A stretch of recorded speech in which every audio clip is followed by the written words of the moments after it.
Hello, hello, hello. Welcome everyone to episode 71 of Improving Chess with Sagar and the comedians.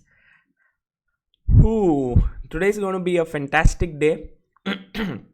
Earlier I had thought about what to do in this episode 71 and 72 is to take you back in time to the year 1971 and 72.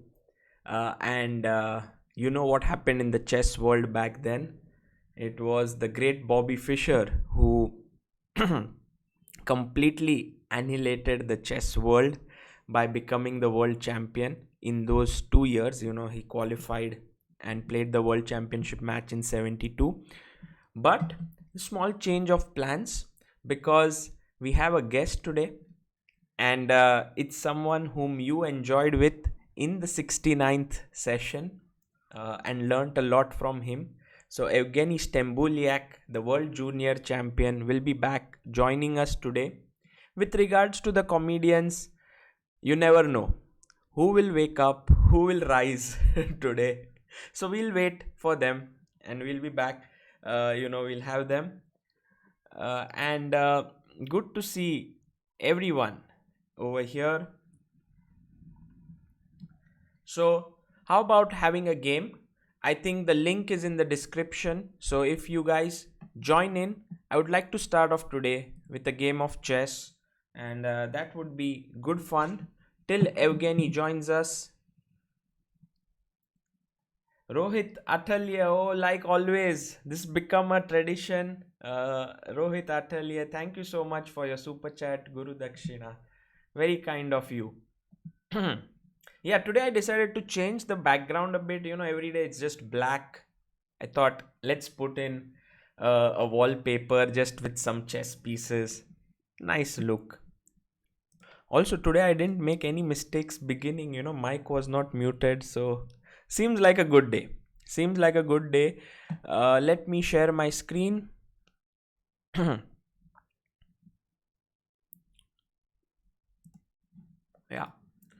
Let's come to play chess. And I would like to play with someone who I have never played with. It's been a long journey, yeah, 70 sessions. So there would be people with whom I have already played, maybe somewhere at the start of this, but I tend to remember most of the names. So, yep, let's go to the comedian's room and let's see. So, 5-minute challenge to ChessBaser. Okay, guess my city. Looks like a new name.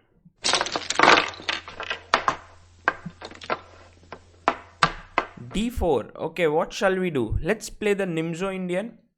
I also got a message from Samay saying that he started playing the Nimzo Indian these days. He's now no longer playing the King's Indian. Oh, A3. This is quite a critical line. I'm going to play C5. Let's see what he does. And this is I think a mistake, because now I can play Queen A5, hitting the A5 pawn, C3 pawn, and the bishop on G5 is kind of misplaced, I would say. So bishop into F6, then queen into C3. This is the idea of playing C5, that I want to get my queen out there.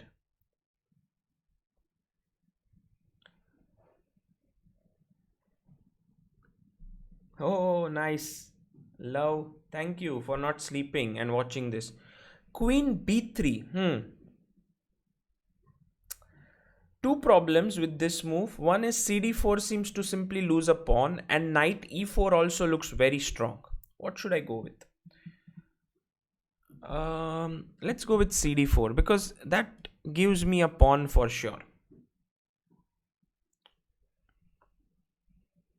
Bishop F6. Okay, I take back. Abhishek Deshpande. Oh, Abhishek and Rohit, thank you so much. You guys are have been sending regular super chats as a morning attendance. Thank you so much. Okay, so queen b4 is a smart move. Now, what are my options? One is I can come back with the queen, but then like queen e5, but then knight f3 hits the queen. The other one is to take the queen, but then cb4. Yeah, I'm a pawn up. Seems good. The option, another one is to play knight c6, hitting the queen, so he must take knight a5.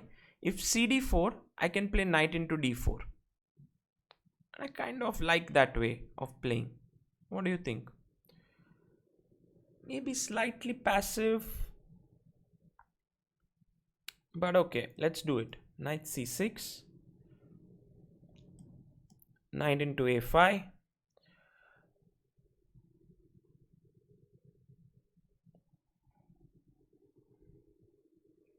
Yeah, for my health, thank you everyone for asking. I feel better. It's just I think a lot of talking in general on these streams makes it a little too tough. But yesterday Vidit's games were amazing, right? I don't know how many of you followed it. I was like big fan of the way he played. Just tremendous. Yeah, CD, and now maybe he should take. Yeah, he should take CD. Knight b3, rook d1. I don't like. So let's take a pawn. Let's steal a pawn. He should go e4, e3. Yeah, but e3. Can I go d5? I want to go d5. I know that I may be risking it a bit, but okay, let's go d5. Knight f3. But it allows me to kind of stabilize myself. You know, like bishop d7. Next move, I want to play b5.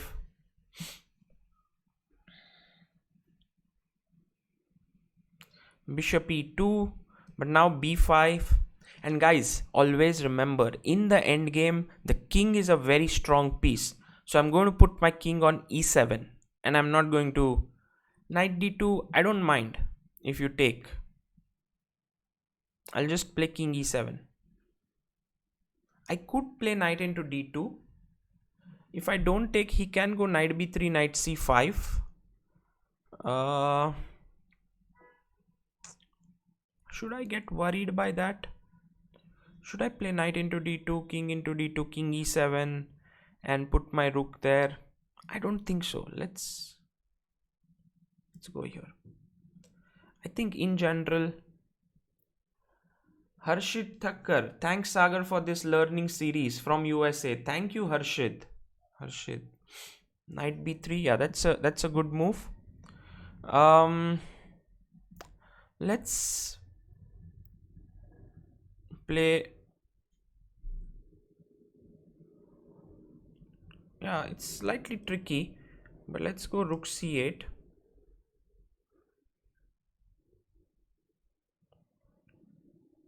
Yeah, knight c5, bishop e8.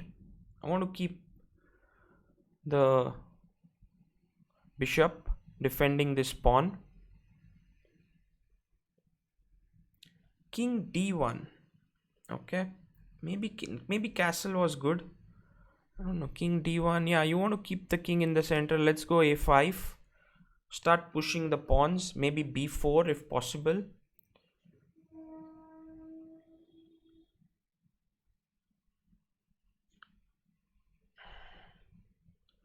Yeah, this is slightly tricky the way I should continue. Maybe I can take. I'm planning to sacrifice an exchange actually with with rook into c5. Yeah, let's do it.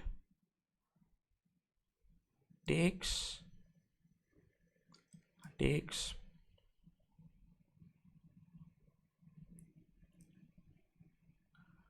It's an exchange sacrifice, but I think it's not a bad one. King b3. Can I go a4? Check. Trying to create a passed pawn there. Yeah, I have fixed his, kind of fixed my pawns. Rook b8.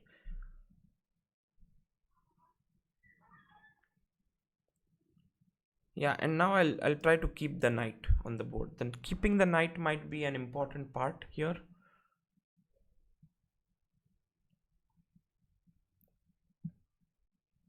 I haven't played the best possible way here. Rook b4 check. Does that lose a pawn now? f2. I think it was a critical pawn. Ooh, giving up that is not a good idea.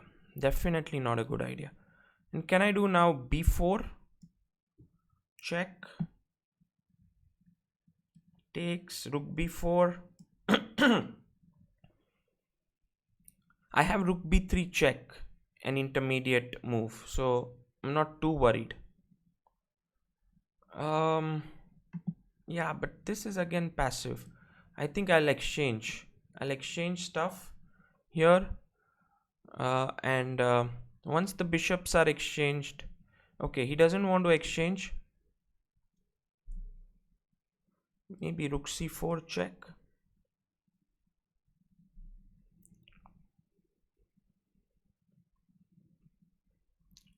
Can I jump in now? Bishop e2, rook c5. Yeah, seems okay. Let's go. Rook b1, king a5. Bishop e2, rook c5. If you give a check, king a5. I want to just make sure that, yeah, now can I go a3? Just pushing the pawn.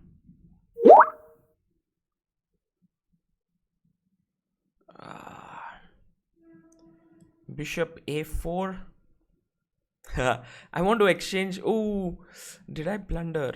I should have played f5. I don't know.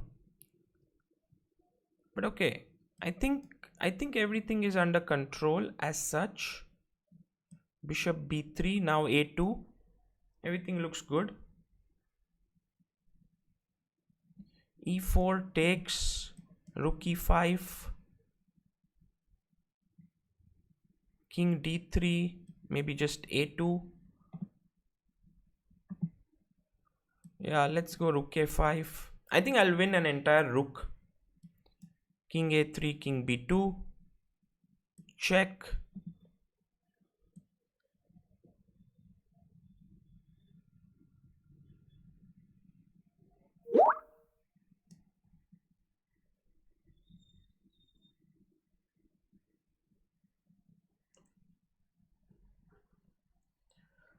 Yeah, this is over, I think. King b2, king, and I take there. Yeah, that exchange sacrifice.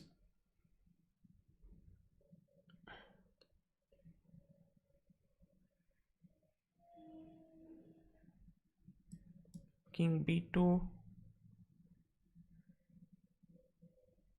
And then I make a queen. I exchange. And okay. Okay, this was an interesting game. Guess my city. I guess I could have played better at some point, but I'm not sure.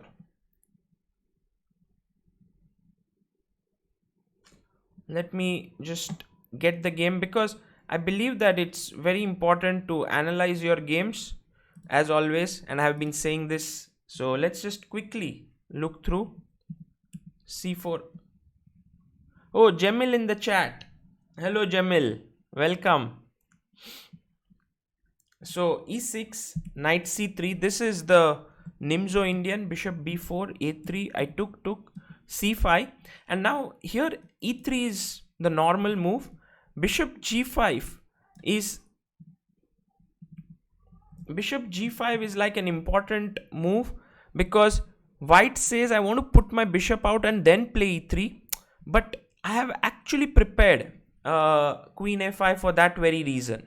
Like c5 has been played for that very reason, that I can go with queen a5 in the position. So queen a5, he went queen to b3. Yeah, maybe now going back and accepting that what you did was not correct was maybe better. And then after knight e4, I think black is doing well. But he went queen b3, And now actually I was a bit confused. I wanted to maybe even go for knight e4, but I thought let's win a pawn. Takes. And now queen b4. I think I should have taken here. Takes. I know that I straighten out his pawn structure, but this is a very solid extra pawn. It was not an easy decision to make. I went knight c6, takes. But the problem here is that he can always exchange this bishop for my knight and then play against my slightly worse bishop in the position. So Snehal Pathak says longest winning game with most moves in chess. Okay, interesting question. Let's check. We'll figure out from the mega database. d5, knight f3, bishop d7, bishop e2, b5, knight d2, king e7, knight b3, rook c8, knight c5, bishop e8, king d1, and now a5. I think I was playing this, and here I thought of playing b4 and trying to get in, but then after takes I thought king b3, and I might just be, this pawn starts getting too weak and he has the control of the a file. Maybe it's possible to play rook a3, but no, I think takes and bishop c4, and then you lose the a3 pawn. So what I decided here, and maybe I don't know how good that idea is to actually give back an exchange. Like here, takes, queen take, king takes, and play this position. And I don't think I'm better anymore, because king b3, a4, king c3. Now I should, oh, guys, tactics. I missed the tactic here. Black to move. Can you find a tactic for black?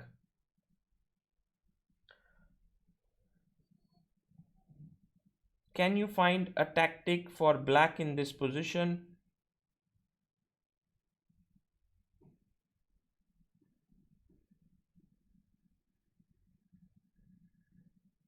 Seems like a normal position. He shouldn't have played king c3, by the way, but he did. And well, that just led to yes, exactly, knight into a3. I just missed it. I think I would have been much better, because I win a very crucial pawn. And if he takes b4, I think these are little tactics which you should practice. You shouldn't miss such moves. And of course, when I don't do this, I should, if I make such an error, I should try to solve more tactics. And tactic sprint is actually a good way, where Jamil has over 1000 points that he has scored. So king c3 was played. I went rook b8, which is a mistake, because now he could have taken. I think my intention was that I wanted to take here, and after rook b1 to play in, but I think this is, I don't feel that I can play for a win here. For example, if he takes, and if I take here, then these pawns are going nowhere, because it's the same color of the bishop. They control the same pawns, same squares. If I had a dark squared bishop, I could give a check and push it away. While if I played ab3, then after a4, once again, it's nothing much happening here. Like his pawn is running down the board. I could go e5, maybe a5, d4, takes, king b2, and yeah, king b4. Maybe this is possible. So I could have taken with the a pawn with the idea of e5, d4. But you know, he need not push this. Like whenever I play e5, he can go rook d1, stop d4, and maybe he's okay.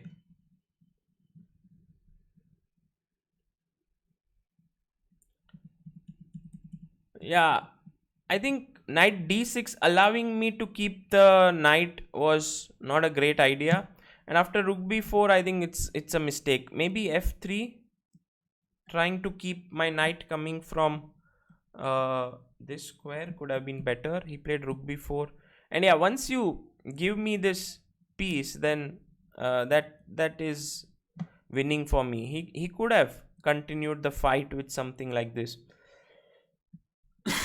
I believe black is better here, but yeah, taking on e4 is like, at the end of the day you're 2 pawns down, and then material is just too much. Yeah, here check, king b4. I managed to keep control, push the pawn in, and yeah, that was not too difficult to win. Okay, cool. Yeah, I think one thing which I could have done better, which I now feel, is that when he played knight d2, I could have just taken, and then when he takes, now play king e7. So what happens is that I'm playing an endgame where there is no knight jumping into b3 to c5, and I have an extra pawn. Let's say he goes rook c1, I'll go rook c8, and then I'll slowly try to push, get my king, improve it, play b4. I think that would have been much easier. Yeah. Okay, that was a good game. Let's see who's arrived in it. Oh, Evgeny is here. Just a second, guys. Before I begin, let me just download a file that Evgeny has sent. If you don't mind, I'll just make this for a second so that you guys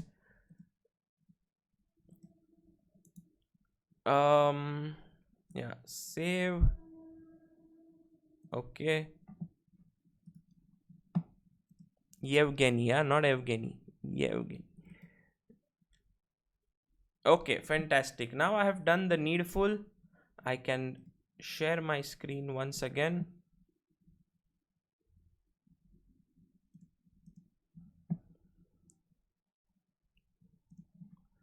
And yeah, I have also sent the link to Jamil. In case Jamil you're free and would like to join, would be very grateful.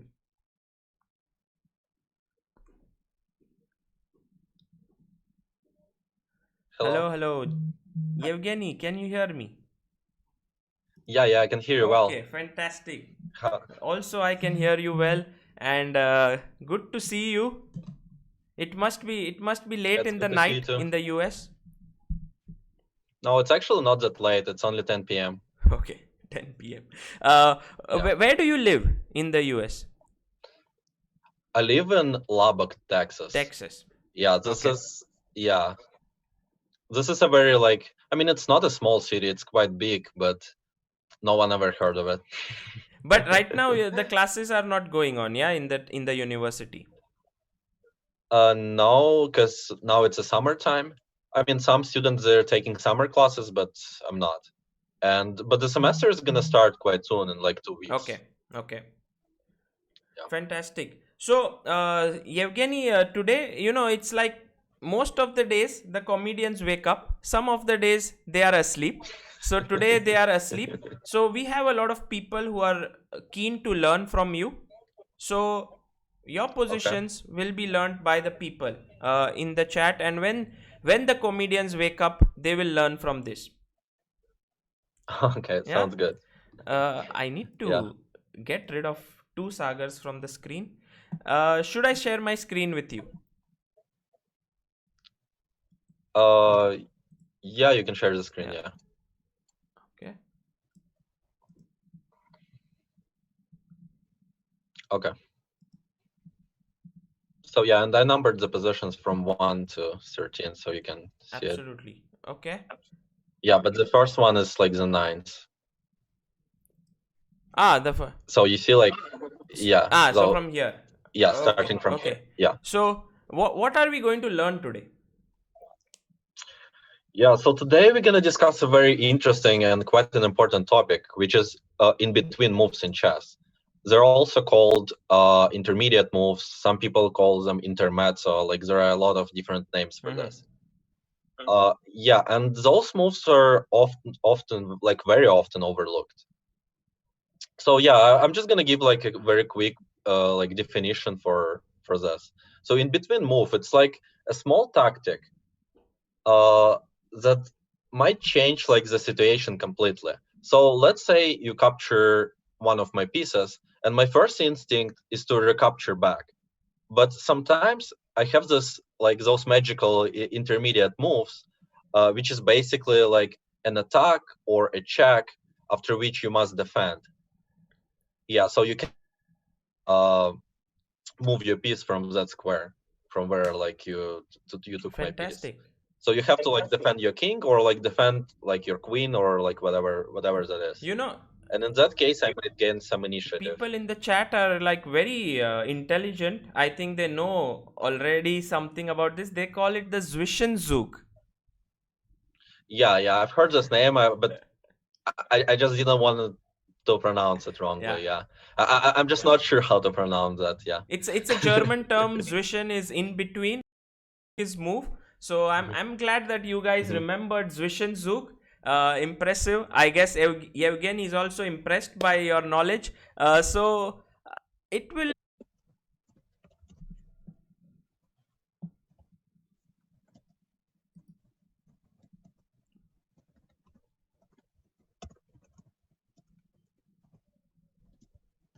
Okay, guys. I think we are back on air. Yeah. Sorry for that. Uh, okay. So, Evgeny, let's go and tell us about this position and yeah, how should we begin? Okay, so I mean, first of all, yeah, let's ask the audience. So it's white to move, and what would you play here? Okay. People are saying lag in the stream is like a Zwischenzug. Uh, and in between move. So white to move here. What would you play here as white? Hmm. Wow. Okay.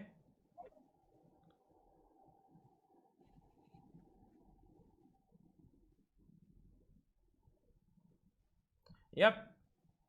Everyone says queen d8 check, king h7, take on h4 and take on g3. Yeah, so this is like a very simple position, and like most of you guys are supposed to be able to find those moves.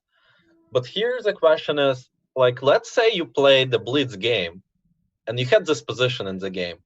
What are the odds of you playing queen d8? I'm pretty sure that most of you guys would not even think of it in this position, and you would capture the rook on h4 immediately. Yeah. So, because since like we're talking about this, of course it's easier for you to find it. But actually, like during like the real game, it's not that simple. So I have a very important tip, like that will help you a lot. So whenever you're playing the game and you have a very obvious recapture, what you should do is to spend 10 more seconds. It's just like 10 extra seconds, just to make sure that you don't have any other moves. Because sometimes like you might have a check or you might have like another attack on the queen or something like that. So yeah, and like as far as I understand, like most of you guys are not playing like 3-minute games. Like you're probably playing with slightly like bigger time controls, like rapid or maybe like 5+5, and yeah, because I usually recommend those types of controls for people who are like below 1500. Yeah. Okay. So your Uh, tip is tip number one. If you don't mind, let me create some kind of a notepad file for today, yeah. so that all the tips can later on be noticed by the people. So think for 10 seconds before making any move. No, not before making any move. Before making a recapture. Before Like making a before making recapture. a very obvious recapture. Okay. Because in this position, let's imagine that. Yeah. Okay. Got it. So yeah, in the position on the board, can we go back one move? Yeah, like let's just imagine you had your rook on h4, and black had the rook on h5, so they just took it, and so that's like a very obvious recapture. Like your first instinct is to take the rook. So yeah, let's say black took the rook on h4, and your first instinct is obviously to take the rook. And many people would not like stop even for a second. They would just capture immediately. And that's what I see. Like, this is one of the, like, from my like coaching experience, this is one of the biggest problem of my students. Because yeah, they just like don't think about it. Like, they see that they can recapture the rook and they just take it immediately. Right. So yeah, like many people struggle with this. Correct. So here, instead of just directly recapturing, now we can go to the second example. Okay. You can give a check. That's the answer, and you pick up this guy. Okay. Let's go to the next one.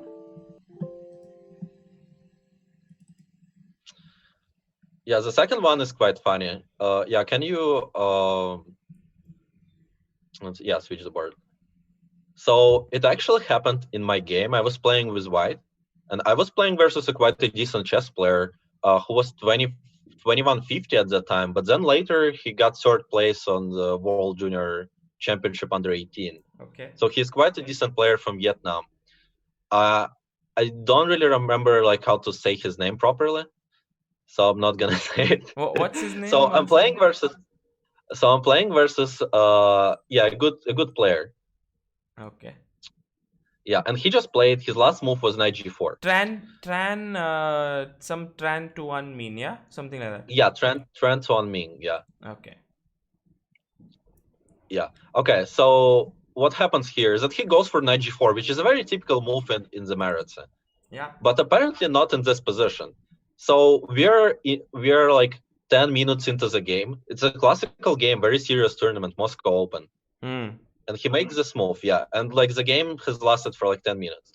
So now I just take on g4 with my bishop. He takes back with the bishop. And I go knight takes c6. Oh, so he was expecting that you would take here and he would take your knight. He was expecting me to take there, yeah. And then after knight takes d4, he has a decent position. But what I played, it was knight takes c6, and here he was like.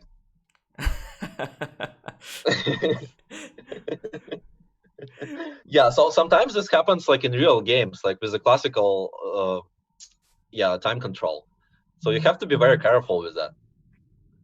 So if he takes on c6, you take on g4, it's piece up. And if he takes on d1, you take on d8. And now his bishop is hanging, and also his knight. Yeah, so here he just resigned, because like if he moves his bishop from d1, I just take on b7 and my knight gets out from a5. Yeah. Absolutely. Yeah. So okay. Here I have another tip. Because why did he blunder? Because he played knight g4 like immediately. Because I mean, he just messed up the position. He thought like it was another position. Like this move is possible if I had the bishop on f1 and he had the pawn on d7. In that case, that move was possible. Oh. So you mean to say, like for example, just going to a new board. Let me say show the viewers that if c4, bishop g7, bishop e3, knight f6, knight c3, and I think knight g4. Yes, knight g4 here is one of the main lines. And now the problem is that I cannot really take on c6, because in that case he can just take dc, and now he just defends the knight on g4, so he's not losing the knight. Also, I think here knight e3 might also he can be also good. take on e3. Yeah, knight e3 is also good, obviously. Yeah, knight takes e3 works. Yeah. So I cannot take on c6. So in this case, I have to take on g4. Now he takes on d4, and this position is it's a well-known position. Yeah, it's a theoretical position. White is slightly better. Okay, yeah. Now let's get back to the game.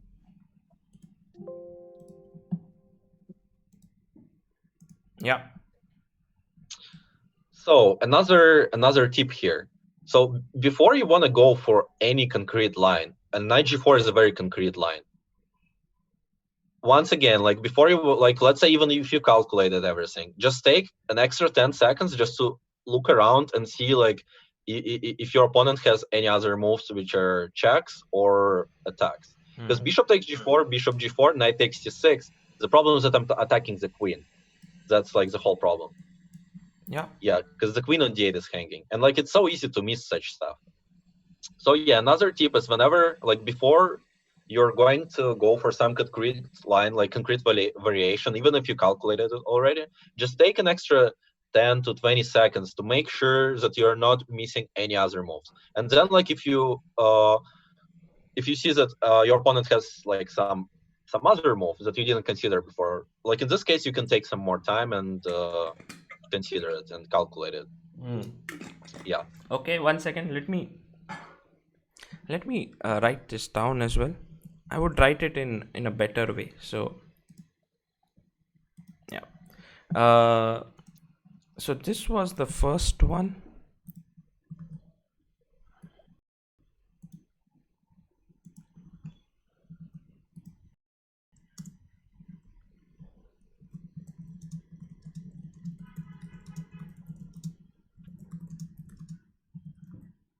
Something concrete, yeah, or some forcing line. How do you put it? Yeah. Yeah, before you go for some forcing line, just think for 10 seconds to check if your opponent has any other like moves that you didn't consider while calculating. Yeah. So Yeah, you've it might be decided like on your move, but you still need to yeah, think for 10 more seconds. yeah, just to make sure that you don't miss like any other like that you don't overlook any other moves. Yeah, Yeah. because sometimes those moves, they might look weird and like you just don't expect them. Yeah. Okay, yeah, so this is what happened in my game, and this is actually the fastest classical game I've ever played. So I won this game for like 12 minutes. Wow. Wow. So Yeah, you which was a finished. big surprise to me. Just a second. Just a second.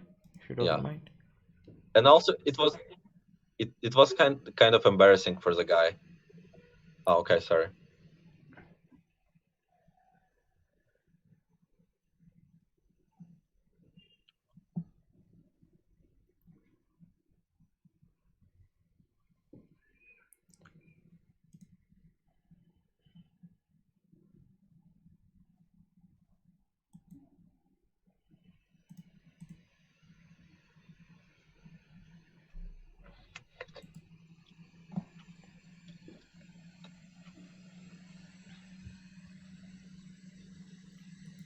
Yeah, Evgeny, sorry for the lag, and also viewers, sorry for that. I was just, it's been raining here very heavily since morning, and that may be the reason why things are going off. But as Evgeny mentioned, this position over here is the fastest that his game has ended, and it ended in 12 minutes in a classical game.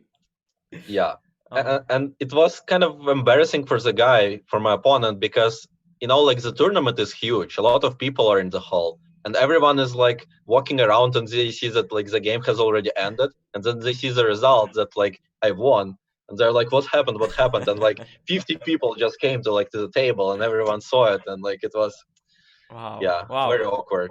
But it all happened because of an intermediate move, yeah? He didn't check the Yeah, intermediate because of moves. an intermediate move. Yeah, because knight takes c6 is an intermediate move that he missed. Okay. Yeah. So also like this shows that like intermediate move, it's not only like a check. Sometimes it's just an attack. Like in this case, it's an attack on the queen. Yeah. Yeah. Okay. So should we go to the next one? Yeah, let's go to the next one. Okay, Oh, is this one is this the famous Lasker game? yeah, it's a famous Lasker game. Wow. So yeah, here chat, just take some time and try to solve it. Yeah. Try to solve it right until the very end, because this is one of the most famous positions in chess history. Yes, that's actually true.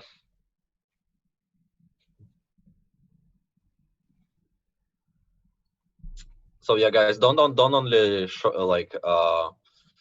text the first move, just the whole line. Yeah, yeah, and also Evgeny, I had one session on this on Mm-hmm. the Greek gift on one of, I think it was episode 68 or 67. So Mm-hmm. They would get similar ideas. By the way, Okay. Yashodhan Hazare says, which is the best opening system for beginners? Interesting question. For white or for black? Maybe from both sides, like from white. Okay. So beginners also, like, this is like a very wide term. Like, it depends on your rating. Yeah. Like, you can be, like, there is a very strong Russian grandmaster, Malakhov Vladimir. I mean, he's not 2700 anymore, but he used to be 2700 for like 10 years or so. Yeah. So he would always say that I'm not a professional player. I'm a big. I mean, not like I'm a beginner, but like I'm not professional. Like I just take it like a hobby. Like I'm not. He's a doctor by profession, right? Yeah, he is. So here, like, it's a very wide term. Like, it really depends. If you just started like from zero, or like you already like played for like a year and you still consider yourself a beginner. So if you just tell me your rating, it would be very helpful. Okay. Yashodhan, if you have a rating, then please let us know. Then I think he could guide you better. Smitha Joshi says Bishop h7, King h7, Queen h5, King g8, bg7, King g7, Queen g4, King h7, Rook f3. Wow. Yeah. Lot of people. So this is lot of people have said this. Okay. Okay. So yeah, let me answer that question. So let's say your level is around like from 1200 to 1500. Then in this case, or like let's say you're a total beginner, like I would still recommend you to play e4 with white for the most part. Okay. Because after e4, you get very open positions, and it's much easier to find good spots for your pieces. Whenever you play openings like d4, it's much harder. Like in some positions, it's gonna be hard for you to understand where to develop your pieces and what plans to promote. So yeah, for this reason, I would just recommend you to go e4, because in this case, it's very straightforward. You can just look at some very typical openings like Italian defense. And actually, another very important thing is that I would recommend you to study the gambits, because one of the first things that you should learn is how to attack. It's very important. And for this reason, like, learning the gambits is very crucial, I think. So if someone plays like e4, e5, knight f3, knight c6, bishop c4, you would say even the Ivan's gambit beginning with that is a good idea. Yeah, Evans gambit is a good idea. You can also go c3, d4, and like play some gambits after this. Yeah. And guys, this is coming from a guy who is very, very positional, very strong strategically. But I think his advice comes for people who are beginning out. It's important that you develop this skill within you, because otherwise, once you start improving at chess, and you haven't tried out these aggressive ideas when you are a beginner, it may be difficult to implement later. So I think it's a very valid advice by Evgeny. Yeah. And like sometimes I still play those gambits like in Blitz games, like on chess.com or somewhere. Which like is your favorite Blitz gambit? Like, which is your gambit you like to play? Gorian gambit. So here after e5, knight f3, knight c6, I go d4. Okay. He takes d4 and I play c3. So yeah, this is the one that I play quite often. And if I take? I also play. And if you take, I usually take with the knight on c3. You can also go bishop c4, but I usually go for knight takes c3. Oh, so knight c3. Bishop c4 is a very cool move. Your main aim is to just quickly develop. Yeah. So I gave up a pawn, but I will develop quite fast, and it's harder for black to finish the development, because like it's hard to go knight f6, because whenever you go knight f6, I always have this e5 move. So it's not easy to finish the development. Yeah, exactly. Okay, so going back to our intermediate move example.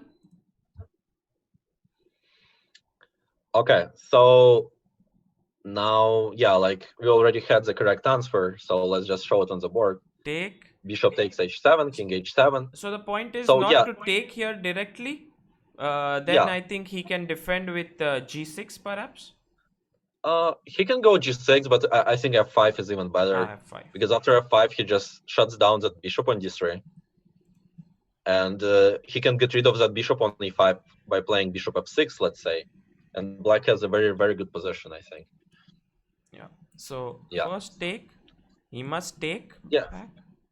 And once again, like many people would just not think about bishop takes h7 at all. They would just take the knight on h5 right away, because that's an immediate recapture. Okay, yeah, king takes h7, queen takes h5, king g8, you take g7, king takes g7. And here, once again, a very important moment. Like, I've showed this position to all of my students, and some of them didn't say queen g4. They said rook f3. But rook f3 doesn't really work, because in this case, after e5,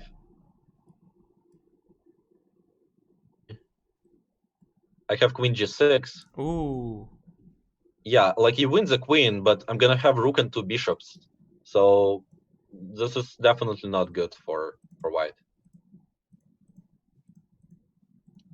Yeah. So you have to be very careful. So first check. Yeah, Push the first king check, away. king h7. Yeah, Because king if you go h7, rook here, f. it's a mate. Yeah. So here. Yeah, now you go rook f3. Just a rook left, you want to get your rook to h3, and this is still not over. Like, Lasker, whenever like he went for this line, he had to calculate the whole thing. So here black still plays e5, trying to get the queen on the to h6. Rook h3 check, queen h6. So now, once again, the question to the audience, how do you finish the game? Yeah. How do you win? Ilam Parthi is the one who's found it, but let's see if other people can also get it. Basically, you will take the queen, then black will have a rook and two bishops for the queen. So that's the reason why you have to be careful. And when actually Lasker took bishop into h7, he had calculated all of these lines, which is very important when you are calculating, because a small miss and it would mean that you are a piece down in the position.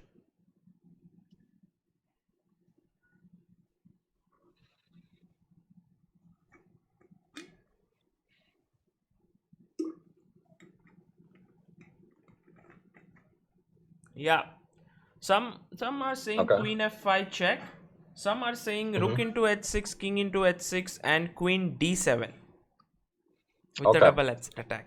So yeah, the second option is correct. Rook takes h7 followed by queen d7 wins the game, because that's a fork. I'm hitting the bishop on b7 and e7 at the same time, so you're losing material.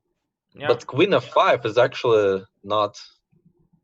Okay, queen f5 also works. Yeah, you can go queen f5 and then to take on h6, and that's the same thing. Yeah. Yeah, same. Like queen d7. But yeah, just a waste of time. Okay. Cool. Yeah, this is another great example. Okay. Yeah. Okay, now we can move to the next one. Because at some point it's gonna get harder and harder. Yeah, yeah. I think until now, people have done well in this, and they are all warmed up. And this position reminds me of a very famous game. Wow. Yeah, this is indeed a very famous game. Yeah. So it's black to move, and this game was played in 2014, I guess. Yeah, yes. 14. Yeah. It was a world championship match between Magnus Carlsen and Vishwanathan Anand. So from the beginning, from the beginning, Magnus had an initiative. He had an edge, and he developed it into like a huge advantage. So here he was completely dominating, and his last move, I believe, was King D2 or something like that. Yeah. So yeah, he lost the concentration for a second. And what happened in the game is that Anand didn't find the correct move that basically almost wins the game. Like after that move, White would have very hard time saving the game. And instead, he made a move a4, I think. And he spent only like a minute for this move. Not more than a minute. Because he was like very upset with his position. And I feel like maybe he already accepted like the loss at this point. Because the position feels like it's almost impossible to hold, especially against Magnus Carlsen. So but White has two bishops. He has, I think, an extra pawn here. No, the pawns are equal, but somehow he has more space, and black is very passive in the position. But here Magnus played king to d2, and he gave Anand a small chance. Black to play. What would you play? Should I flip the board? Let me flip the board. Black to play here. Would be better. And Evgeny, this position evokes such memories in my mind. I still remember I was in my room. This is the Mhm. 2014 World Championship match, and if I'm not mistaken, it was game number 6 or something like that. Mhm. And when Magnus played King D2, we were all jumping. Like I and my wife, we both were jumping in the chair. Like, come on, we should play this move, play this. And Anand actually thought for 1 minute 40 seconds or something like that. He thought for Yeah, 100 seconds, and then he played some. I don't remember. Maybe something like A4 or yeah, I think A4. something. He played some move. We are like, what? And I think that's where he lost the match. Yeah, like if he would have won this Yeah, game, who knows what would have happened. yeah. Anything could have happened. Yeah. So, and this shows how tricky those moves are. So even if Carlsen and Anand, they both missed it. And I feel like, yeah, as far as I remember, even after Carlsen made this move, he still didn't see it. So they both like completely overlooked this idea. So how to avoid, like, the move here is knight into e5, right? And that's Yeah. what everyone has found in the Okay. chat. Okay. As I told you, like Anand would find this move like in 99 games out of 100. Yeah. But in this one, I feel like he already accepted like a loss because the position is, I mean, okay, let's say on this level, you don't really hold this position. Like it's almost impossible. H6 is going to fall. You're just going to lose a pawn. He's got a pair of bishops. So that's an easy win for Magnus. Yeah, on this level, those positions, you usually can't hold them. So yeah, he basically accepted the loss. And I guess he's like stopped fighting for a second. And you should never do that in chess. Like you should always be concentrated. Like this is a very important tip, by the way. You should stay focused until the rest of the game. And it doesn't matter if you're losing or if you're winning. In fact, when you're winning, it's much more important to be focused because it's so easy to screw it up. Like one bad move, one bad decision, and then you're not winning anymore. Yeah. So it's very important to stay focused throughout the whole game. So let me add this. I mean, this is very important advice. Stay focused throughout the game, especially when you are winning. Okay. Yeah. So rook g8, the point was that there was an intermediate check. And if he tries to attack the knight here, there is this check. Yeah, so that's two in between moves in a row. Yeah. Very nice. And then king d2, and you pick up the rook and you won 2 pawns. And I think Vishy would have won this position if he would have Yeah. reached here. Uh, yeah. So very important to focus. Shall we go to the next one? Yeah. Okay, there's one question by Yashodan Yeah. Hazare who says, one greatest of all time chess book worth buying. I guess you had answered this last time. Was it Zurich 1953? Okay, the best chess. I mean, yeah, I cannot like pick one. Like there are a lot of good chess books.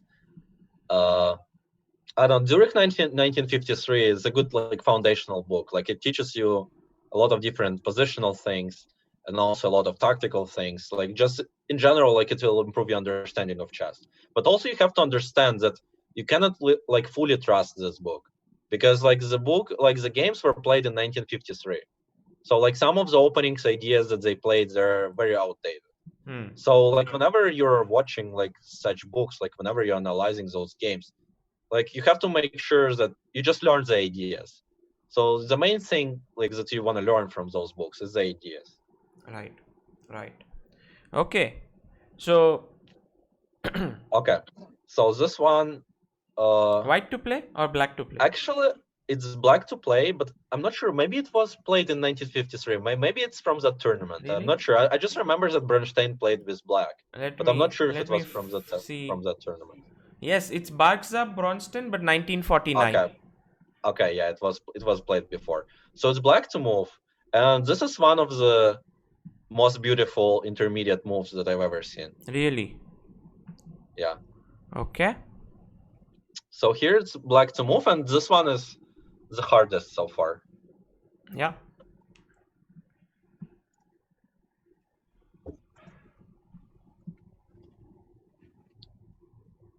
Okay.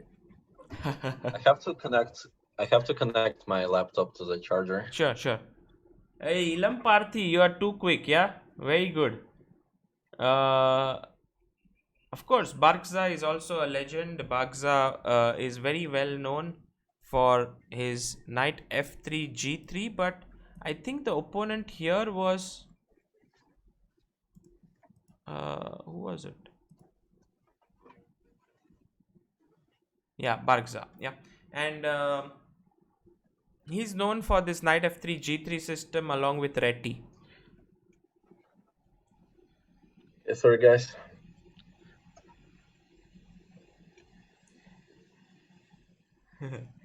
Ilam Parthi, don't give spoilers. Everyone's copying your answer, yeah? By the way, in the chat is this young boy named Ilam Parthi who's 11 years old and who is very talented and he will be one of the strong players of Indian chess in the years to come. So he finds all the answers very quickly and then everyone is like, "Oh, you found it. You found it." So yeah, guys, like whenever you're looking at the position, don't look at the chat. Just try to solve it yourself. Right. Then like there is no point, because I mean this position is very like interesting, like, and it's quite beautiful. So if you find it yourself, you will actually feel this pleasure of finding those moves. So the move So yeah, which is recommended is knight into d3. But okay, like guys, try to calculate the whole line until the end, because like it's not okay. Knight takes d3 is the correct move, but you have to see the whole line. Okay. Does it happen with you, Evgeny, when you are teaching that you give a position and all your students jump to the answer before calculating the full line? Yeah, it happens all the time. And what do you do for that? Do you like how do you make sure that they calculate the full line? Okay, first of all, like before, like I set up the position, and the first thing is that I tell is that take at least 3 minutes here. Okay. Like even if you think that like this move is very obvious, just take 3 minutes and calculate. Like there is a reason why I'm showing you this position. Like if it was like that simple, so you can solve it within 5 seconds, I would not show it. Yeah. Yeah. So yeah. So take it as a challenge to make knight into d3 work, because if you look at it closely, after knight into d3, he can take the queen, and then pawn takes, he can just save the knight. And I think white is doing completely okay in that position. Maybe. Yeah. Like black is up a pawn there, but the problem is that b5 is a weakness. So I will just like go rook b7 and rook takes b5. So white is doing quite okay there. Yeah.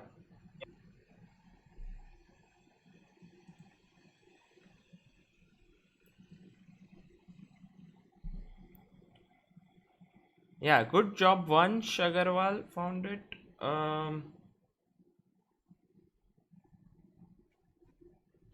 Yes.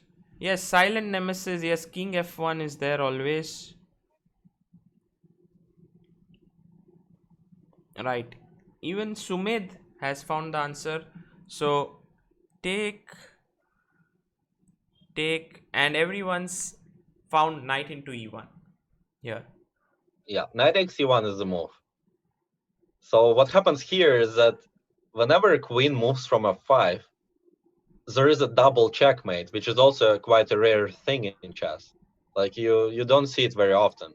So yeah, let's say queen takes f7, knight f3 is a double checkmate. Wow, this is a very rare pattern. I have not seen it often. Yeah, yeah. Because let's say that the pawn was on h2. In that case, like it's a back rank checkmate. Then yeah, like it's quite typical. But here the pawn is on h3, so you would think that your king should be safe, because it always has that square on h2 to run. But apparently, yeah, knight f3 is a double checkmate. Brilliant. So basically, he has to take here, check, and then you move the king. Then you are a piece down. Yeah, and then you just lose your bishop. And what happened in the game, I think, I guess he found some move like, yeah, I guess he played king f1, right? Yeah, king f1, and then everyone in the chat have mentioned knight f3 check. Yeah, knight f3 check, king King. e2, and then knight d4 check. And you pick up. And then once again you pick up the queen. Very Yeah, nice. and you win the game.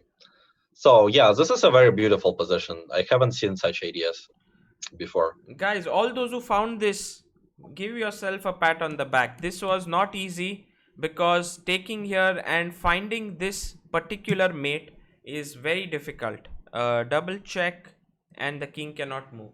Nice. Okay, Evgeny, shall we go to the next one? Yeah. Okay, next one.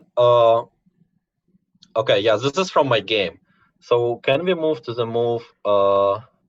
Okay, I don't see like the moves. I will tell you to which one. Can you see Just a them second. now? Yeah. Okay, can we go to move? So okay, can you close like the? Yeah, so people cannot see it. So now make moves until queen g5. So it's like move 30 something. Okay. And I will. You are white? Okay, actually, yeah. Yeah, let's do it this way. Yeah, I'm white, but let's just skip the game.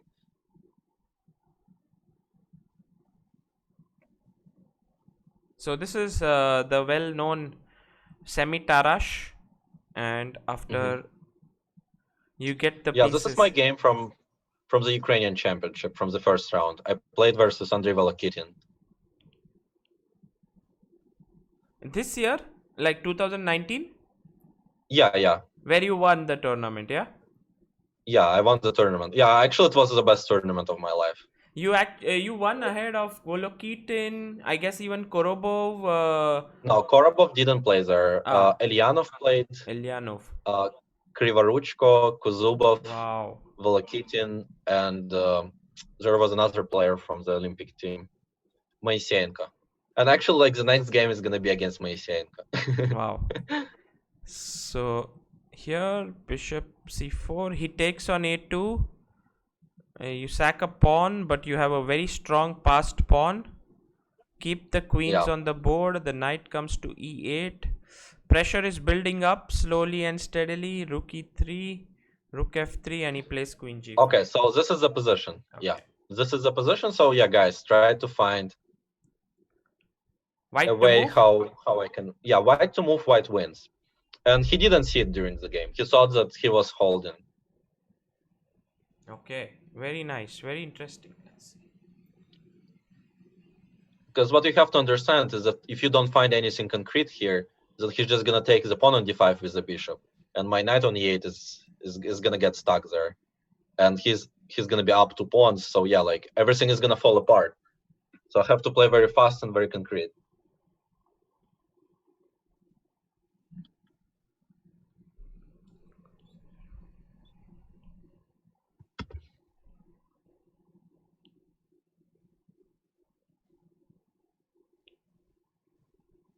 Guys, don't give just one move. Try to calculate. Even I'm trying my best to actually figure out the entire line, because you can't just sack a piece like this, or you can't just sack a piece like this or a rook without looking at further moves. Like once you take here, he will take back. What's happening? Try to calculate.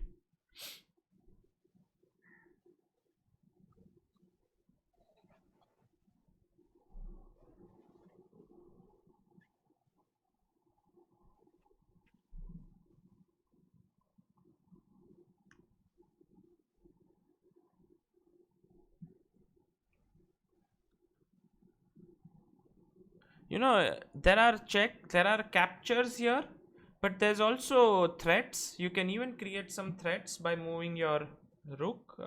It's not easy. Let's see. Yeah, it's not easy. I mean, I'm playing versus a very strong grandmaster who used to be 2700, who used to be the Olympic champion with the Ukrainian national team. And he didn't see this during the game. So it can't be very trivial, because if it was simple, he would have seen it. Yeah, for sure. So this is just a very unexpected move.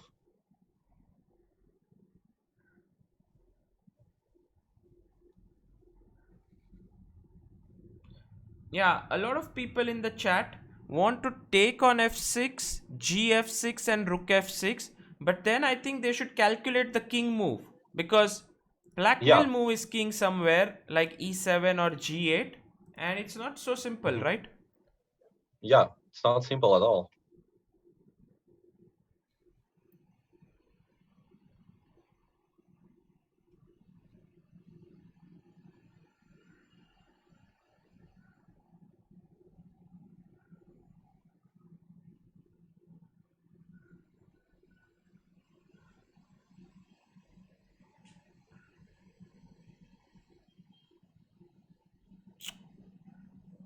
Oh, okay, okay.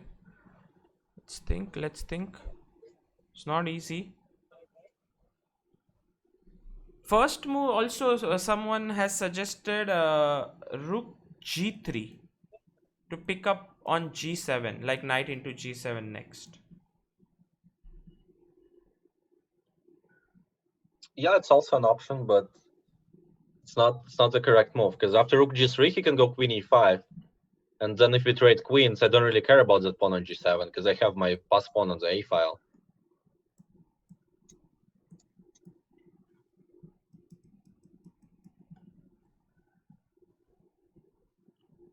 White is Shtembuliak and black is Volokitin. In fact, there's one very famous book written by Volokitin called Perfect Your Chess. Have you read that, Evgeny? Yeah. Yeah, I think so. It's a nice book written by him and his trainer Grabinsky. Grabinsky, yeah.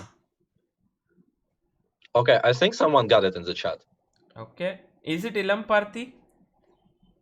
No, it's Vansh Agrawal. Oh, nice, Vansh. And Okay, what's the move? so the move here is h4. Wow. This is the move that, I mean, normally you would not calculate. No. And now let's get back. Let's get back. Instead of h4, now let's put knight f6 on the board. Knight f6, g takes f6, rook takes f6. And here, yeah, as you mentioned, black can go to e7, or they can go to g8. And the queen on g5 is doing a very great job of defending the king, because it controls like all those important squares like g6 and e5. Yeah. So like with the king on g8, I cannot go rook g6. With the king on e7, I cannot go queen e5. So I don't really have any attack here, because his queen on g5 defends everything. Yeah. But what I do by playing h4, this is an intermediate move. I attack the queen instead of taking on f6 right away. Now he takes on h4, and I go knight takes f6. Okay. G takes f6, rook takes f6. And what happened here is that now his queen is totally out of play. So if he goes king e7, I just go queen e5. Ooh. It's a mate. Yeah, he has to go knight e6, and queen takes e6 is a checkmate. And if he goes to g8, that's what he played in the game. Then I have rook g6 check. And then queen g7 is a checkmate. Wow. Wow. Someone also mentioned in chat, after h4, if queen g6, then same idea, knight takes f6, but in this case, I just win the queen. Ah, nice. Nice. Amazing. Amazing. So, this move h4 is so strong, so powerful that actually ends the game. Yeah, like after h4, he just loses right away. Like he has no chances after h4. Yeah, and also I feel like after h4, how sorry guys for that.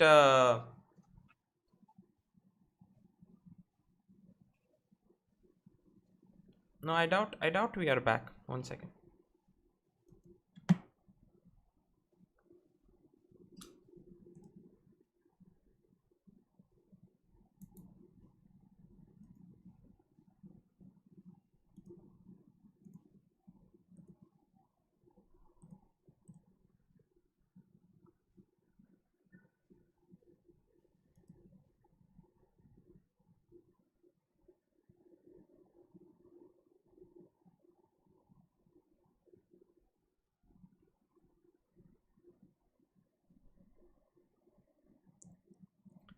Okay, now we are back.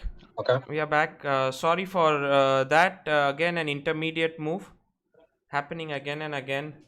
Uh, Yeah, no, it's an issue from my end. Not everyone's saying, oh, in the US the internet's a problem. No, for Evgeny it's all okay. Uh, by the way, so what I was trying to explain, and someone asked in the chat, how do you find such Mhm. moves like h4? So my explanation is the following: that this is a line which everyone calculates, okay, and then they see king g8 and they're like nothing really is working.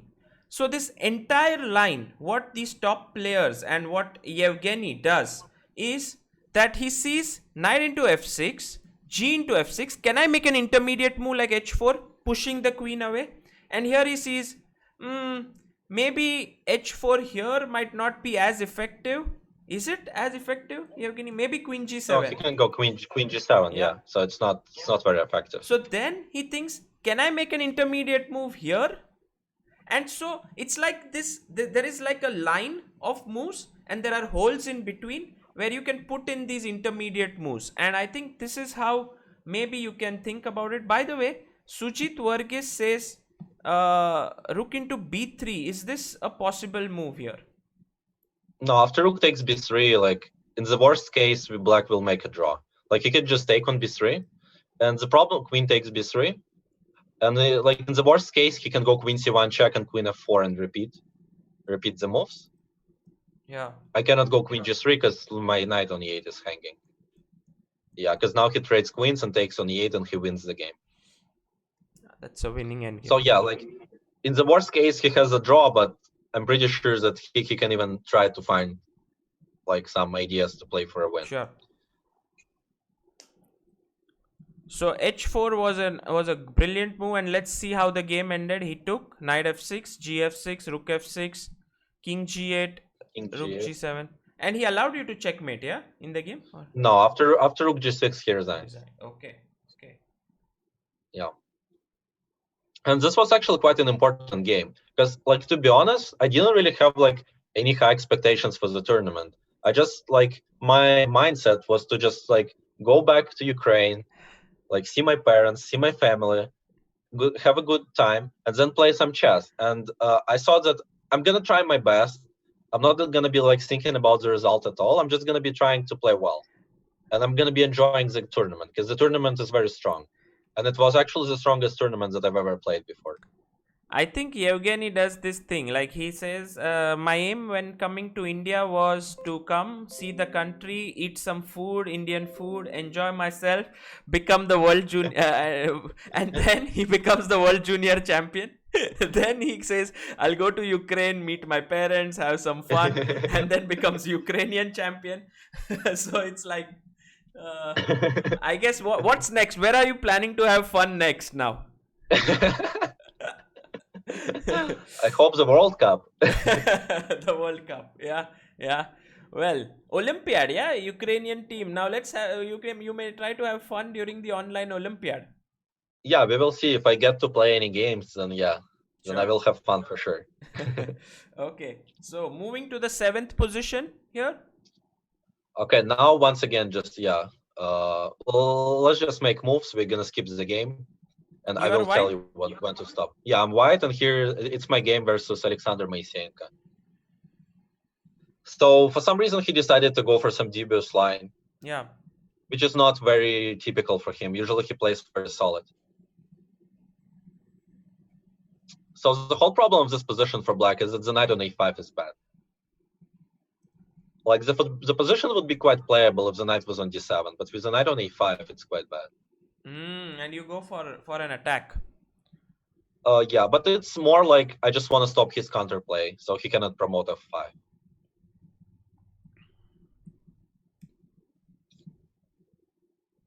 Oh, now this is hanging here, so you have to be careful. Yeah, so I have to go rook g3.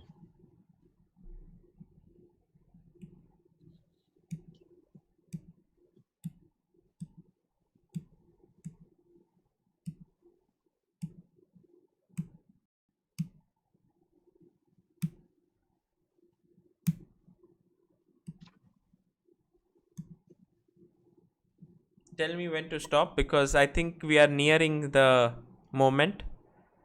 No, like it's not. It's gonna be in the end game. Okay. Yeah. Wow. So you converted this endgame. So, I mean, actually, like, my evaluation of this endgame is that white is completely winning. Because his pieces are stuck, and at some point, like, slowly but surely, I will win the game. I will win the game. And it was actually quite important to get rid of that knight on b7. Why? Because the knight on b7 was controlling the d6, so it was defending d6, and also it was controlling the a5 square for my bishop. And I didn't really need my light square bishop here, because all of my pawns are on the light squares. So the bishop wasn't really that helpful. And the knight was defending quite well.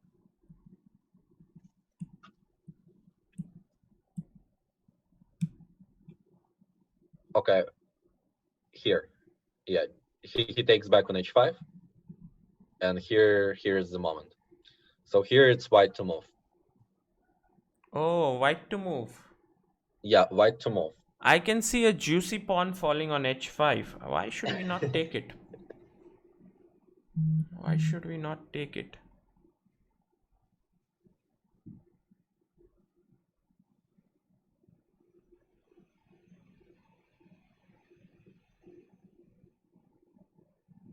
Okay.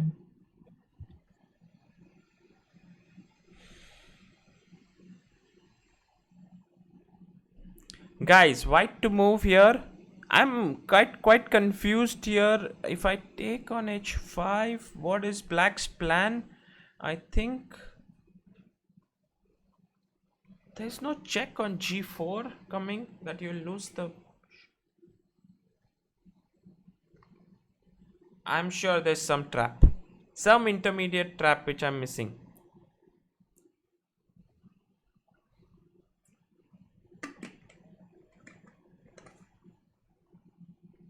Yeah, Evgeny has this nice poker face, yeah, like he doesn't reveal anything.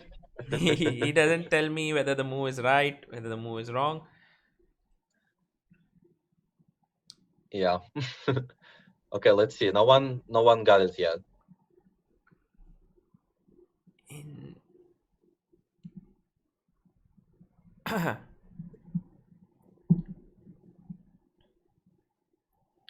Yeah, let me even think. Yeah, like if I take on h5, that's one possibility. Maybe there's a stronger move than that. But I don't see what. Knight h5, king h6, knight g3. Okay, guys, we already had a lot of comments and no one got it yet. Yeah, this is not easy. Yeah, no one's getting it. Even I'm very confused. What's happening? Okay, actually, we got the move. Wow. Really? Yeah. Abhijit Patil. He was the first one who got it. And then, like, Abhijit Patil. right. Yeah, and right after him, Amit Bhatrai got it as well. And then people just started copying it, I think. I like how you're pronouncing the names. It's very nice. Please continue doing so. Oh, so what you're saying is knight h5 is a decent move, but white has a stronger move than knight h5. Yeah. Wow. Yeah. Okay. So let's actually start with knight takes h5. So why I didn't want to take on h5? I mean, obviously, this was the first move that I considered. Like, whenever I was entering this position, I was thinking about knight takes h5, of course. Yeah. But here, why black plays f5? Oh, f5. F5, and in this case, he gets quite a lot of counterplay. Because if I go f3, he goes f4, and now my knight on h5 is trapped. So Yeah. he's gonna go king g6 and win the knight. So I have to take on f5. And if I take on f5, he takes there with the bishop. And now his bishop has activated. And now he can go to c2, and my pawns are extremely weak on the queen side all of the sudden. So it's not very simple here. Now he's got a lot of counterplay. Like, I still have very good chances for a win. I can just go something like king d2. And I still have good chances, but I don't want to allow him like any counterplay. Yeah, I think it's getting messy, yeah? Bishop h6 check, perhaps. Yeah, bishop h6. I mean, I'm not sure about the check, because d6 will be hanging. Yeah, yeah. Because of that. So maybe something else, but the problem is that I don't want to allow any counterplay. Because now my pieces are kind of like tight. Like, I lost the harmony, and I don't like it at all. So what I play instead, I mean, this move that I played is probably one of the weirdest intermediate moves that you can ever see. Yeah, which is f4. Yeah, I mean, I would have really never thought of this move. This is really high class. So what's the idea? Let's say if black just ignores it, like let's say black just goes king h6 and defends that pawn on h5. In this case, I just go f5, I know. You're going to crush and him. now You're go- and now he can resign. yeah. Now I can get a cup of tea. I can just relax. I don't have to calculate in this game anymore. I can just enjoy. But I can what's your transfer. plan? Like, where will you attack? Okay, like first of all, I would probably try to put my knight somewhere nice. And then I would get my king to a5 and b6. And the thing is that you cannot stop me from penetrating on the queen side. Wow. So I can do whatever I want in this position. And yeah, and that's it. Like your pieces are not moving. Brilliant. So okay, he can't allow you to block him completely with f5. So maybe Yeah, so he has to take on f4. Yeah. And now I take on h5. And what happens here is that now whenever he goes f5, goes for the same idea. I have this brilliant move e5. And now he takes on e5. I take back with the bishop, and now look at that bishop on c8. Like he wishes he didn't have that pawn on f5. Yeah. So he can go bishop f5. Man, So this like is his own pawn is shutting down his own bishop. Too good. This is fantastic. So deep. Knight into f4 and your pawn up. Bishop is bad. You have a passed pawn. But it all happened only because you play f4 here, not knight into h5 like me. Yeah, this is a normal move. f4 is a world junior champions move. Brilliant. Very nicely done. And if he gives a check, does that make sense? I can just take on g4. Take. And then play f5. Anyway, yeah. Yeah. Or I can even, f5 is probably the easiest way to win this. Because once again, like you cannot do anything on the king side. So I'm just gonna bring my king to a5, yeah. Ilam Parthi has become like a poet, yeah. He's saying dead pieces do not know they are dead. He's 11 years old, huh? He's 11 years old and he's writing dead pieces do not know they are dead. Nice. Okay, this was a great one. Let's go to the next one. Okay, so here, this is also like, it's just a very beautiful position that I just have to show you guys. Is it your game? It's just too beautiful. Is it your game? No, it's not my game. It's just like some random position that I saw somewhere. Okay. I think it's not from the game. Or maybe it is. I don't really know. So here it's white to move. I found it. And I used the same technique which I was talking to you about, these, like put in these holes. And maybe it works. Yeah, let me think. Yeah. Oh, actually, wait a second. Can you please move the rook from d8 to e8? The rook is on e8, not on d8. But does it matter? Oh, it matters. No. Yeah. It matters in one of the lines for sure. Yes. Yeah, I just. Okay. So yes, the rook is on e8. Okay. Yeah. Okay. Yeah. It matters in one of the lines. Okay, so white to move here. Yeah, and please, guys, just put the whole line, not only one move.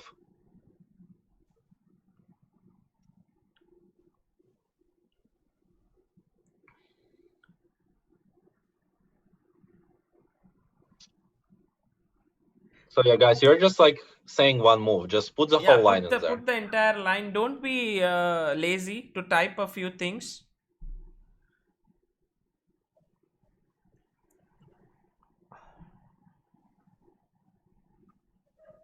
Okay, someone is asking a question like regarding the previous endgame. Okay, what you have to understand about that endgame, even if you like make some maneuvers there, like the position is still gonna be losing. Like your pieces are just way too tight, and so yeah, it's just an easy win.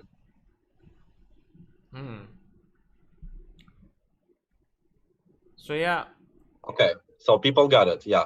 So here's the important moment: is that do you start with bishop c5 check or you start with queen f6 check? Oh, does it? Yeah, it makes a big difference because if you start with queen f6, then the king starts to run away after knight f6 gf. I don't think it matters, no? It does, because queen f6 actually wins and bishop c5 might also win, but it's not a checkmate. Because after bishop c5, I can go king d8. Oh! Oh! Yeah. This might still be winning for white, I'm not sure, but like this is not I what you think a want. lot of people missed it. A lot of people missed it, yeah? Yeah. Because many people said bishop c5 first. Many strong players in the chat. Because they thought you will recapture and then it's a mate. Yeah. But it's important to start with the queen and then go bishop c5 check. Oh, what they missed is that bishop c5, there is king d8 still fighting on.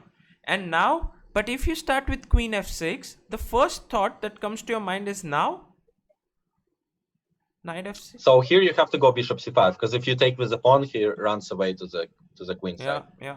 He starts to run. And now he's winning, yeah. So check. And he must take. Yeah, now he... And now this is covered, so you have to go here and then mate. And very interesting that Evgeny moved the rook from d8 to e8, because if the rook were on d8, then king e8, rook h8 check, and there is the bishop jumping back to f8. Yeah, bishop f8. Yeah. Nice. Wow, that was tough. That was tricky. I mean, not tough, but you have to be very alert.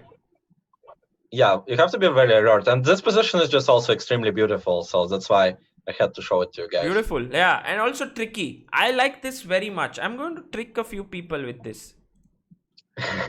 Nice one. Okay, next one, 9th position. Okay, so here, we just finished all the like hard positions. So here is just like small tactics for the audience. Okay.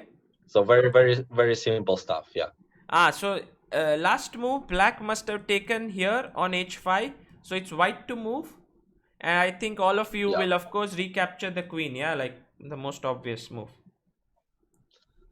White to move. So yeah, the next 5 positions are... Okay, they're not going to be as easy as this one. But it's going to be like just small tactics, just to make sure that you got this topic, guys. It's like, Evgeny, when you play some sport, you first do your warm-up, then it gets really intense, and then you cool down. So something like this. Now now it's like cooling down. Yeah. Yep. Absolutely. Everyone is right. You first play knight e7. You don't take the queen. Check. King h7 and rook h5. It's a very famous mate, yeah? Yeah. I forgot the name for this. Is it a smothered mate? No, I remember it's like some kind of an Arabian mate. I don't know. Okay, guys in the chat. Oh, Anastasia's mate. Yeah, that's correct. People already know. I was trying to find, but chat is always faster. Anastasia's mate. Yeah. Okay, next one. Okay, let's move to the next one. Okay, so this one is white to move. Ooh, nice. This happens very often. In chess. In fact, I can show you one game from my same theme. Okay.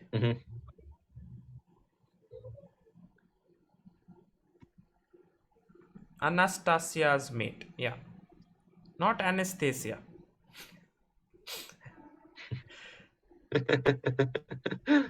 Okay, very nice.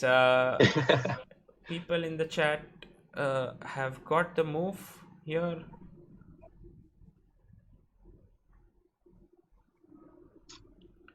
Yeah, I think a couple of people found it.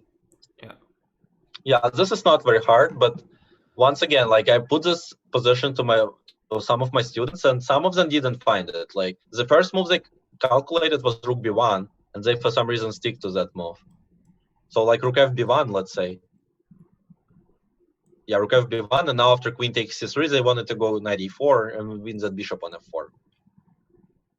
So yeah, this is a very straightforward line, but after rook b1, black can go queen a3, and black is much better. Black is up a pawn. They have a pair of bishops, strong center thanks to that pawn on e5. Very nice. So yeah, So if here knight e4, you are attacking the queen and the bishop, and the point is that after queen takes e2, intermediate move. 10 seconds yeah, before every recapture, guys, just check this word file. Think for 10 seconds before making a recapture, and you will be able to always avoid. So if king f8, then back and you are a piece up. And if king g7, with the threat that if you pick the queen, he will take the knight, then there's intermediate check again, and then after the king moves, bishop takes e2.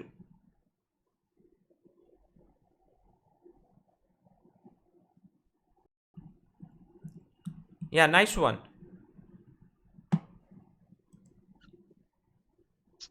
yeah. So let's go to the next one. Can I just show one example from my game that took the same? Yes, of course. Just a second.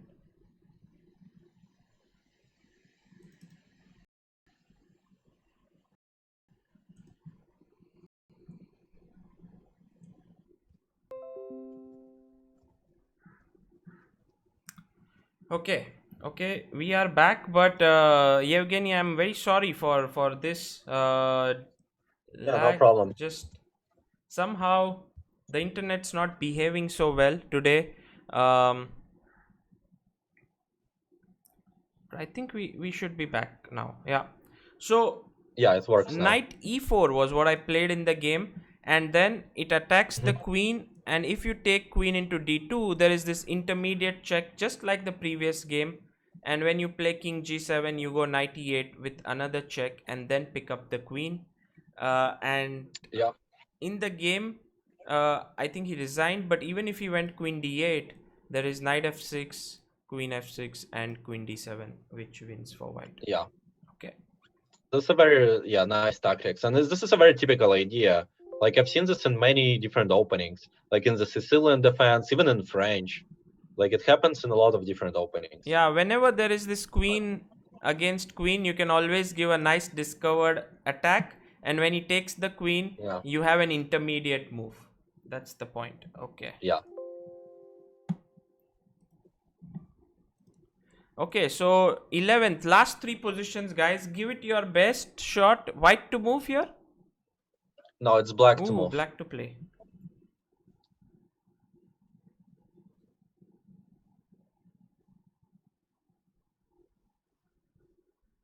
Nishant K, thank you so much. Guys, I'm sorry. I'm sorry for this, but you guys have been very kind. You have stayed in there, and also Evgeny has been very patient. So let's finish off on a high. Let's finish this session on a high. Last three positions, black to play. Oh, our queen is attacked. If we take on b7, then he takes on c3. Ooh, Atul Dahale in the chat. Welcome, Atul. And Jeet Shah, also very strong player, suggests a nice move. Sumed also nice move. Okay, everyone's right up there. Rook into Yeah, f3. everyone got it. Everyone got it. So rook takes f3 is the move. Oh, 1 second. Yeah, Did they consider this move?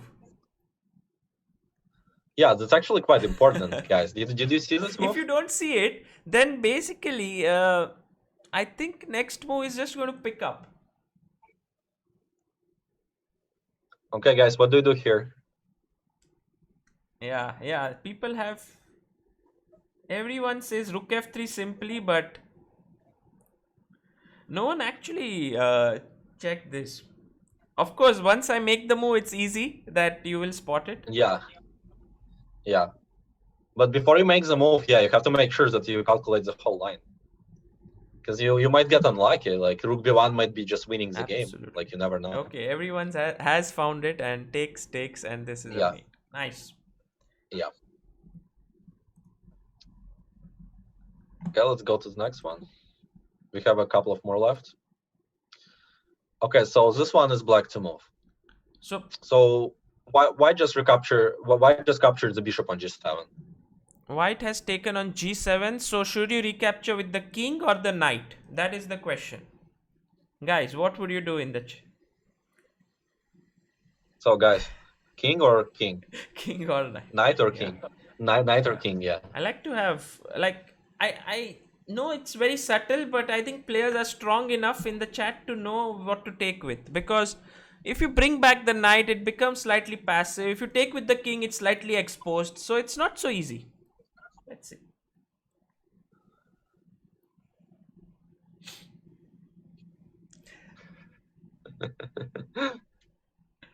Oh, well, too strong. Yeah, they are too strong for me to fool them. It's my mistake. Like, Evgeny, you come to these sessions, you teach them well, you teach them all the intermediate moves, then you can't fool them anymore.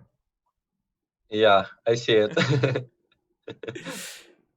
Yeah, no one in the chat No one is getting said fooled. king takes g7 or knight takes g7. No one. Wow, Oh, yes, yes, that's yes. impressive.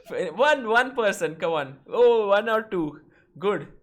Guys, always remember there's an intermediate. Rook takes d2 and there is queen e3 check, picking up the rook.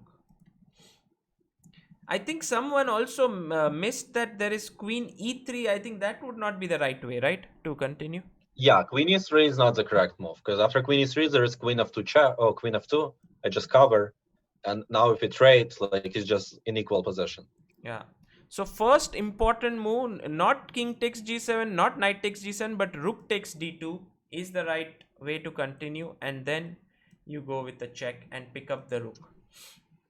Okay. Yeah, and now question for you guys. Like, let's say you played this game, like somewhere, like in some online tournament, and your opponent just took on g7. Wouldn't you like take on g7 within like 1 second Yeah.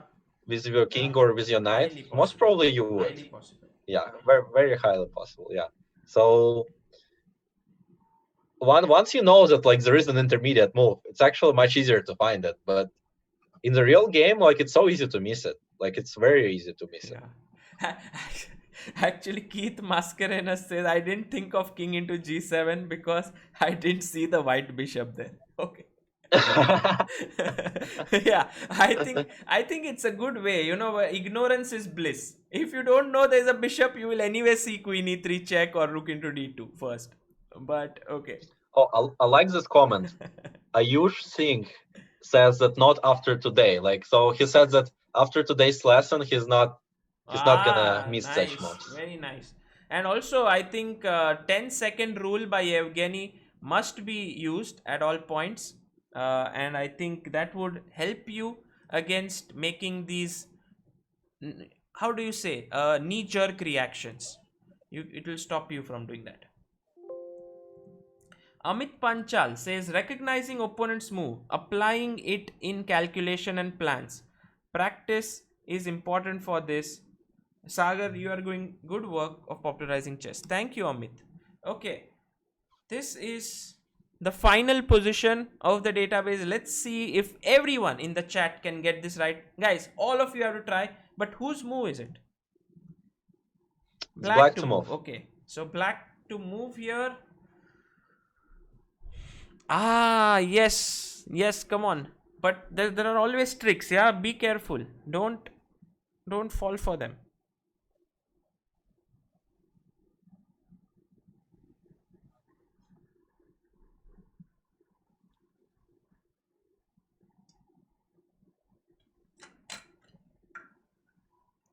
Very good. I think Jeet, Atul. Evgeny, can you read out the names of the people who gave the right move? That would be fun. Okay, so yeah, let's start. So who was the first one? Let me Jeet see. Shah. Jeet Shah was the first one. Then Atul Dahale. Then wait a second, I lost it. Ayush Krishna. Not bad. Then Susmita Chakraborty. Oh, very nice. That was a tough one. Yeah. Then Sumiat R. Yeah. MTG Gaming. Vansh Agrawal. Ilam Party. Okay, who else we've got here? Murugang Bhat. Nilab Yoti Borhahur. This one was the hardest one. Himanshu Pandey. Amazing, Next one I'm not amazing, gonna attempt. amazing. No, you were pretty good. You were pretty good. There's one. Did you try this Subrajyoti Bhattacharya? That was the biggest, the longest Sub, name. sub, yeah, Subrajyoti Bhattacharya. Bhattacharya. Guys, this is much tougher than intermediate moves to read out all the Indian names for Evgeny, but he's done a good job. And the right move here, Evgeny, can you tell us what's the move? So the move here is Queen D4. So I'm pinning the queen on the A7 and G1 diagonal. So white has to take on D4, and then I take on C1 with a check, which is an intermediate check. And then I recapture the queen. And after king f2 you take and your double exchange up and it's completely winning. So and also I think here you can't take because queen e3 and then you pick up on c8, and also if king f2 you can either take on c1 or just take on e3 and take on c1 and it's winning. Brilliant, brilliant. So Yevgeny, how can we summarize this entire thing that you have taught? We have 3 points mentioned here. Should we add anything else according to you? Okay, I guess like regarding the intermediate moves, those 3 points should be enough. Okay. But you actually have to be very serious about them. So it comes from my like personal experience from playing like real games, like classical games, and obviously like online blitz, which is very popular right now. Everyone plays online, especially in online blitz or like in online rapid. It's quite important to use first 2 rules especially, and actually like all the 3 rules. So yeah, the first one is just try to think for 10 seconds, sometimes 20 seconds if it takes you more time, especially if you're playing rapid, you have more time. And like in your game, usually there are like at least like 4 or 5 moments where you have this instant recapture. Yeah. So you might not think about other options at all. So yeah, like in those moments, just take your time, 10 to 20 seconds, make sure that you're not missing anything. Yeah, then another rule is that before going, like let's say you calculated a very concrete line, before going for it, just make sure that you calculated all the moves. Like make sure that your opponent doesn't have any like tricky ideas like checks or attacking your queen or attacking your rook, because usually it's such moves. Yeah, so once again, just 10 to 20 seconds, and it's not like you have to do it on every move. It's like 2, 3, 5 moments like in the game. So it's not gonna take you like extra 5 minutes. Yeah, and the last rule, but probably actually the most important rule, like it's not only about like the intermediate moves. It's actually like It's a the life general lesson. rule of chess. Yeah, it's a life lesson basically. Yeah, you have to be focused throughout the whole thing. Like if you just like if you relax for a second, it might cost you like the whole game. Let's imagine you play the tournament like 8 rounds really well, and then you're leading the tournament and you're playing the 9th game, and then you like blunder or like you miss a win because you relax for 10 seconds, and then the whole tournament, like the whole 9 days that you played, like all was like useless. Absolutely. Well, that's Yeah. the worst feeling. But so these 3 points That's the worst feeling. you need to keep in mind. Intermediate moves was the theme today. Guys, he's the world junior champion. He prepared this lesson thoroughly for all of us here, and he's here. He's taught you something important. I think, guys, let's have Yevgeny OP in the chat, and also I would like you to go to YouTube. Yeah, and Yevgeny, I'm going to, when there are no subscribers, I mean then there's no content, it's not so easy to find the channel. So I would ask the mods to put this link in the chat. Yeah, this is the one of Yevgeny, and do subscribe to him. I think when he begins posting content and he does, this will be some amazing lessons which you guys will be able to follow, and this is just simply fantastic. How can people, if they want to reach out to you, are you active on Instagram? Yeah, I'm very active on Instagram, so you can just text me on Instagram, and I usually answer to everyone. Wow.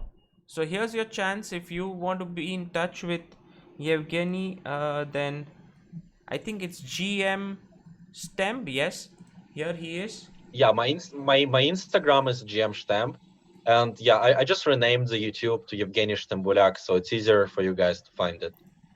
Fantastic. I think I will put the link in the description as well. But do subscribe to it. I'll put both the links, and just a second. If I can put it right now, that would be better. Just give me a second so that people who are here can subscribe. Yeah.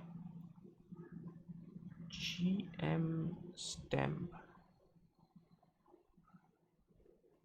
Where do we go? Yeah, here he is. Share, copy link, and yeah, there we go. Oh, nice. People have already been able to put it in. Okay, I was too slow.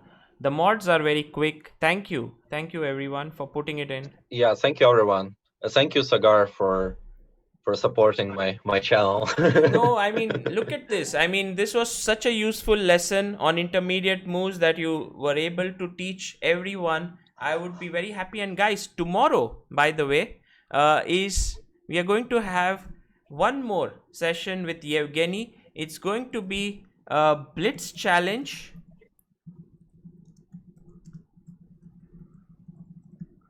And this is the one. It's tomorrow at 4 p.m. on India's Independence Day. At 4 p.m. he will be playing Blitz against the members of those who have a premium account of ChessBase, and I think all those who are keen on playing him can join in at 4 p.m. tomorrow Indian time. Thanks again, Evgeny, for this. By the way, there's one Blitz chess taking on GM Shtembuliak. How is that one? This video. Okay, I mean that one I was just playing from the touchpad, and I had like an endgame 4 versus 3, like the rook endgame, and then I just started playing too slow, and like I just got fucked. This is how, like, you have to be careful against streamers. Yeah, they make videos out of anything. Of course, Eric is a wonderful friend, and he was on the stream once as well on the Improving Chess. Yeah. I know him personally. Like I have like no offense about this. He actually won the game. So like online chess, like you can flag people. Yeah. Like it's my problem that I'm playing from touchpad. It's not his problem. And yeah, you know what happened with me. Yeah, of course, he's doing fantastic content. Love him. But it happened with me with Samay. Yeah, like I was playing with him for fun, and he beat me. Yeah, I mean square and square, and then it was like the entire he put it out everywhere, and it was amazing. Yeah, like I couldn't believe that just about. And so finally I also made a video on it, and it was nice. But yeah, so there's a Blitz challenge with Shtembuliak on tomorrow, and thank you today, Evgeny, for joining in. Oh, well, if you have a minute, I can show you a very funny thing. If you can just open up the board. Sure. So I once gave a sample to total beginners. I think the players were like ranging between like 1,000 and 1,200. Okay. And what happened is that I lost a game with white in a couple of moves basically, and I was already like 2350, so I was quite an experienced player by then. So I felt for a trap in the opening. So yeah, can you just like open the initial position, like the starting position. Can you see it? Yeah. Oh, wait a second. Yeah, I can see it now. So it was e4, e5, knight f3, knight c6. I played bishop c4. My opponent went knight d4. Oh, did you take this? Yeah, I took on e5 because I didn't know this idea. And since I knew that like my opponents were all like 1,000 rating level, I didn't really like expect any traps. I was just like, okay, like he's just giving up the pawn on e5, so I just took it. So knight takes e5, he went queen g5. And here, instead of like realizing that I have to be careful and just sacrifice my knight on e5. Instead, I just took on f7 with my knight. The guy took on g2 with the queen. I played rook f1, and I still thought that I'm okay. And then after I made the move, I noticed that my pawn on e4 is hanging. So he took on e4.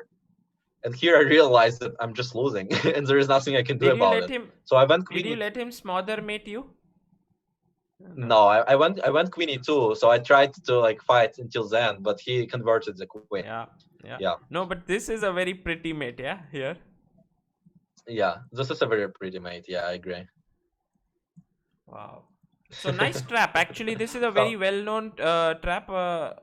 And I guess it also works here when you put your bishop on b5 or c4, like knight d4. If you take here, this is even more powerful because now this is not hanging anymore. And yes, this and take, and somehow it all works. So yeah, that was a nice one. So sometimes like it happens, like you may lose to a total beginner even. Absolutely. So like everything can happen. Yeah, it can happen. And on that note, Evgeny, see you tomorrow. And once again, thank you for joining in. Yeah, thank you. I appreciate the opportunity. Bye. Okay, thank you everyone, and have a good day.